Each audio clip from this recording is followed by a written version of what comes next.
চারপাশের এই উত্তাল পরিস্থিতিতেও কারুর কারুর জীবনে বইছে প্রেমের হাওয়া। টলিপাড়ায় কান পাতলে অন্তত তেমনটাই শোনা যাচ্ছে। কানাঘুষো শোনা যাচ্ছে প্রেমে পড়েছেন আরাত্রিকা, অর্থাৎ মিঠি ঝোড়া খ্যাত রাই। টলিপাড়ার কাউকেই নাকি মন দিয়ে বসেছেন তিনি। বয়স এখনও 20-র গণ্ডি পেরোয়নি, তার মধ্যেই দারুণ জনপ্রিয়তা লাভ করেছেন। কান পাতলে শোনা যাচ্ছে অভিনেতা আর্য দাশগুপ্তের সাথে প্রেম করছেন অভিনেত্রী।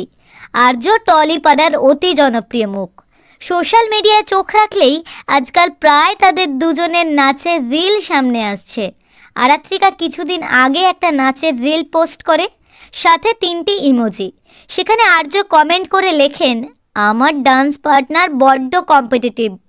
আপাতত এমনটাই নাম দিয়েছেন নিজেদের সম্পর্কে, এবং সাথে এও লিখেছেন, এই ডান্স পার্টনারশিপ আজীবনের। আবার কখনো মাঝ রাস্তায় নাচতে দেখা গিয়েছে দুজনকে। সেই ভিডিও পোস্ট করে অভিনেত্রীর প্রশ্ন ছিল, তুমি কি আমার ডান্স পার্টনার হবে? অভিনেতাও জবাব দেন, চিরকালের জন্য। তবে অনেকেই বলছেন রাইয়ের পাশে শুধু অনির্বাণকেই মানায়। আবার অনেকেই বলছেন এই নতুন জুটির উপর কারুর নজর না লাগুক।